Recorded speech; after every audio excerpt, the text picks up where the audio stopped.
Kasi separate na sila, separate yung dalawa na yan. So, ganun din siya. So, maghahalin tulad lang tayo, halimbawa na lang 4 inches, 4 inches. So, ganun kasi lalapad din yung foliage na to dito sa gawin na yan. So, yun.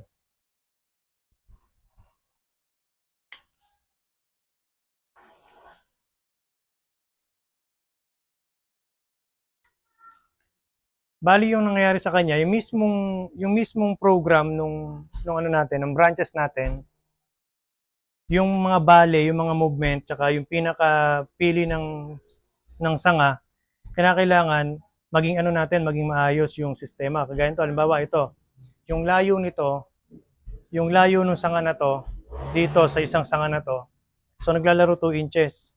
So pagdating dito, sa level na to, sabihin natin 1.3, mga ganon. 1 and a half o 1 and 3/4 ang layo. So, doon makikita nyo na yung difference eh. Tapos, lumalabas ngayon sa kanya na minsan may nabubuo na kagaya nito. Ito, mula dyan, ito, fourth generation yan eh. So, ito, pwede itong buuin ng fourth generation.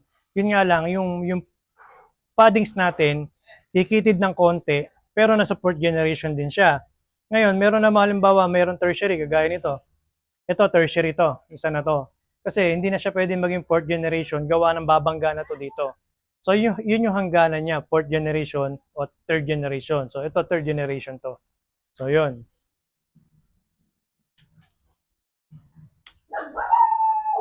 So pagdating naman sa apex, ito yung main trunk. So yan. So hanggang dito lang siya nang mabili ko hanggang dyan. So wala siyang abang. So ang mangyayari, tayo gagawa ng abang sa kanya. Kagaya ito na yung first branch halimbawa. So ito na yung second branches niya. So ito yung back. So yan yung back. Tapos yung back na yan magiging simbolo ng depth sa kanya. Tapos ito nga yung ginawa ko na to is continue ng trunk. So continue ng trunk yan. Yan. Tapos dito pa lang tayo magsisimula kagaya niyan. Ayun, may setback na, di ba? Maliit pa siya pero ang totoo niyan, proportion na yan kasi ito lang yan, oh. Ito lang. Gin na kasi ito eh. Gin Shari yan. Ito, Gin Shari na yung part na yan. Yan, yan. Ito, Gin. Ay, Shari. Shari. So, yan. Ito, Gin. Ngayon, dito pa lang tayo magsisimula ng tapering sa part na yan. So, ito. So, ito yung setback ng trunk. So, setback natin yan. So, yan pa lang yung unang setback sa kanya. So, yan. So, ito pa lang yung unang setback, unang baitang ng apex natin. So, yan. Primary, susunod, ito na. 1, 3, kuha tayo ng number 2. Dito sa number 3, magse-setback ulit tayo. So, secondary setback na yon sa part na to. So, yun. Ngayon, depende na lang yon kung hanggang secondary lang ba yung setback natin sa apex o hanggang tertiary. Conforme kasi yun sa magiging taas nung main trunk natin. So, for example, ito, halimbawa, yan. Mula dito hanggang dyan, so primary, secondary, so aabot siya ng tertiary hanggang dito. So, yan. Meron kasi nabubuo ng secondary lang doon mismo, halimbawa, minsan sa mga shohin, mga small, nangyayari talaga yung mga ganon. Kasi gawa ng movement ng trunk na ibinabase natin yung setback. Hindi yung basta sinabi na merong primary setback, secondary setback, tertiary setback, hindi ganon. Meron tayong tinatawag na proportion and balance doon sa setback. So halimbawa ito, pwede natin itong gawin ng secondary setback lang kung yun lang talaga yung gusto niya ay yung kailangan niya. Pwede rin naman tertiary. So kung yun yung gusto niya. So nakakabi iyon sa mismong magiging foliage ng puno natin. So ayan siya. Setback natin to masyadong mahaba. Haba niyan. Ito yung primary, secondary 1, 3. Dito tayo kukuha ng number 2. Ayan yung node na to. Ayan. So ang pag-balance nun, kung saan tayo magbabalansin, halimbawa, saan tayo kukuha ng number 2, halimbawa kung ano halayo nito. Kung ano ang layo ng distansya nito, halimbawa ito is 1 and a half. So ito 1 and a half din to, so 1 and a half siya papasok.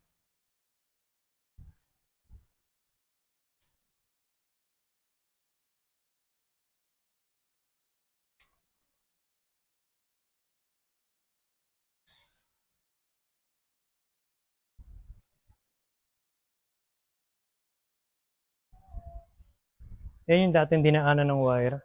Hindi na natin dadaanan dapat yan. Sa ibang location na siya dapat. Ayan.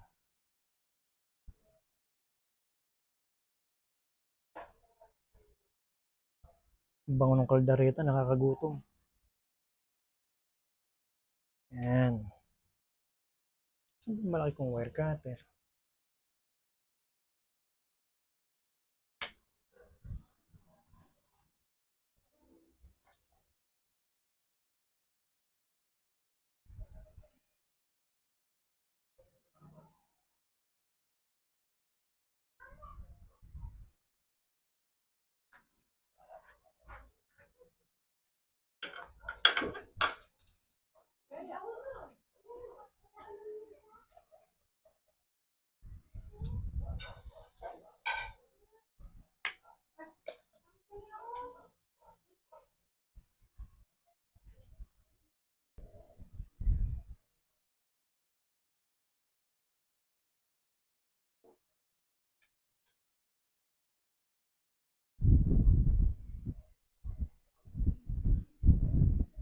Hirap ako sa kaliwa mag-wire. Ba talaga pag kanan?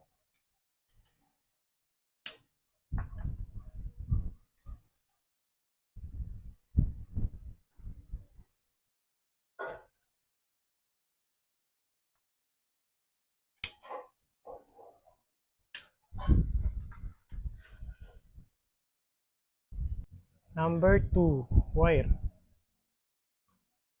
Kanina, 2.5. Ang bilis ko mag-wire pagka kanan.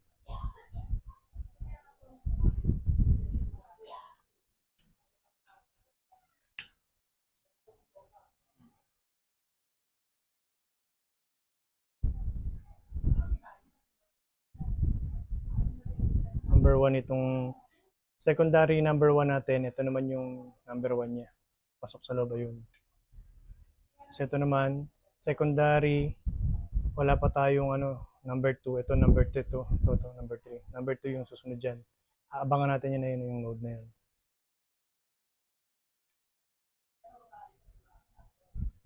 Siya. So same din sila nito, 1, 3 din to. So ito 1, 3, ito 1, 3. Ngayon, ang nangyayari kasi yan, kaya nagkakaroon ng 1, 3 lang, gawa ng sa setback. Halimbawa ito, pag sinetback natin to, hindi kasi pwedeng kunin natin yung number 3, gawa nung mahaba kasi siya. So ito mula dyan hanggang dyan. Yung primary kasi niya ang haba. So pangit tignan. So inatras natin para yung primary niya magandang tignan, may setback, pangalawa, maikli lang siya. Tapos dito tayo kukuha ng number 2. So ulitin ko, yung pagbalanse ng kung saan tutubo yung number 2 dito sa number 3. Tignan nyo to, ito, yung layo nito. Yung distance nito, halimbawa sabihin natin na 1.5 inch. So yung mula dito sa tinubuan ng number 3 na to, dito siya tutubo dapat. So yan. Ito yung 1.5 inch. 1.5 inch, 1.5 inch. So yun. So tapos bebend natin to para doon lumabas mismo. So ayan. Ayun siya. Ito siya.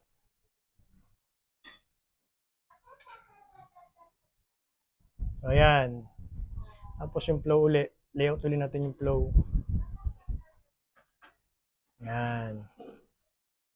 So 1, 3. Ito yung number 2 tutubo. So ito rin. 1, 3. Tutubo din yung number 2 dito. Ayan siya.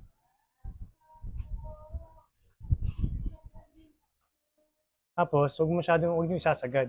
Para magandang tignan, tapering pa rin.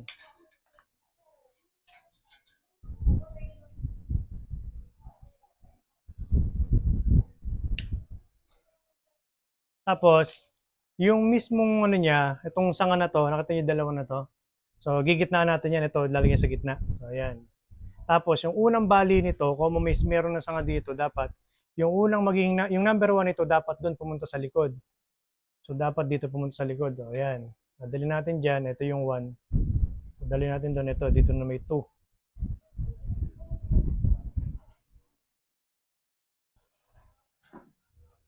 So, ganun din to. Ito yung mababang sanga. Ito, mababa to kaysa dito. So, ito yung naunang sanga. Pangalawa to. Pangatlo to. So, yung bend nito dapat pumunta sa likod. Yung number 1 niya dapat doon pumunta sa likod.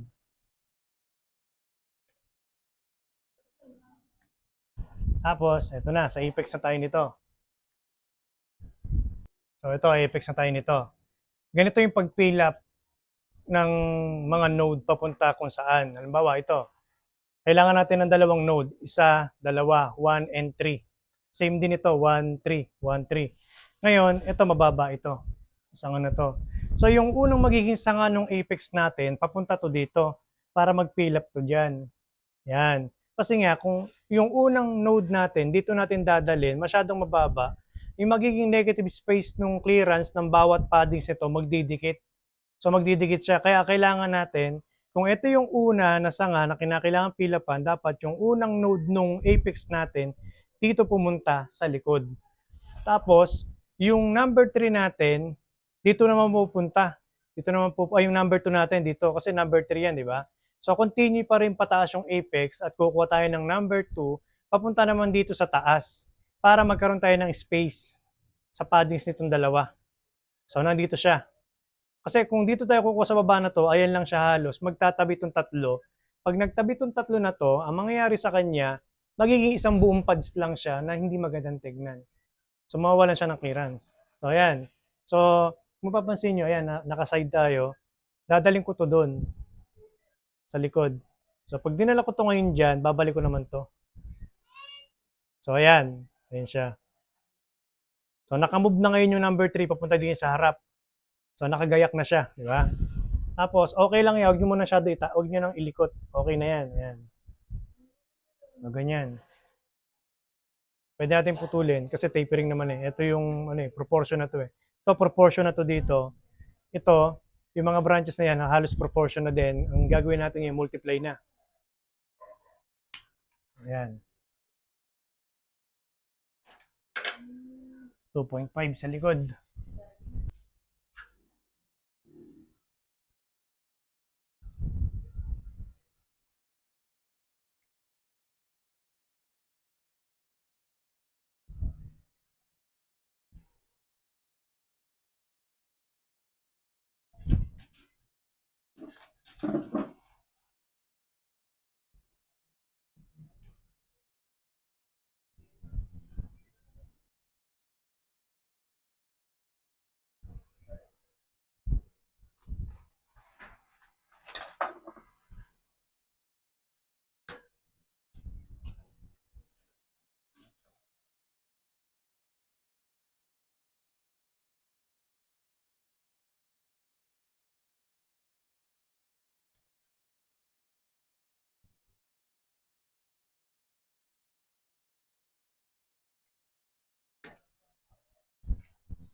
So, yung iba, wala pang laman.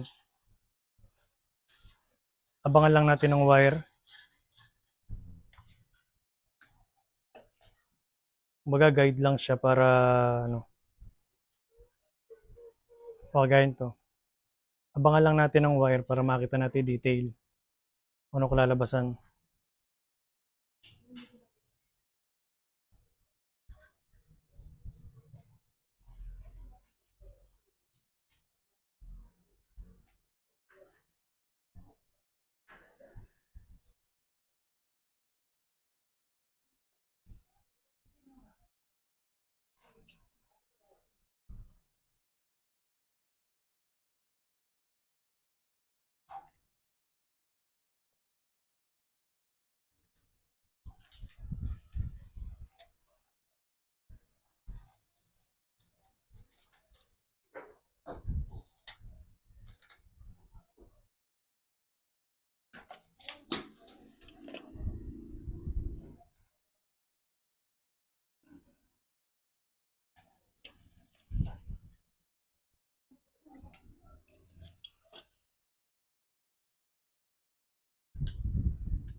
So, ayan na siya.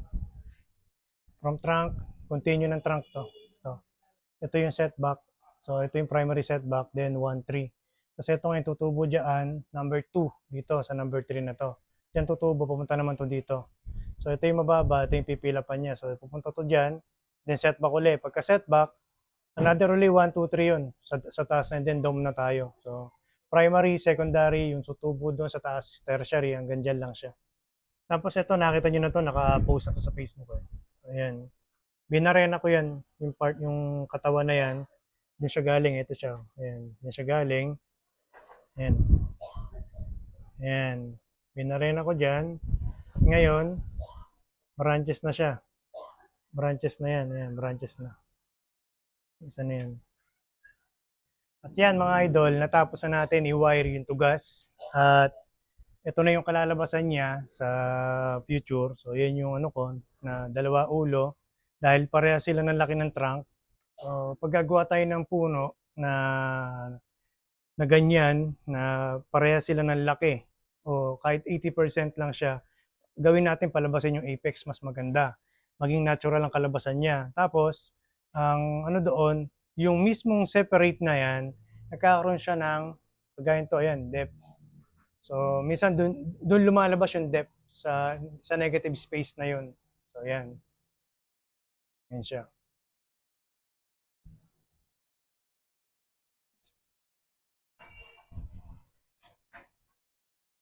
So, bilang lang yung mga sanga natin.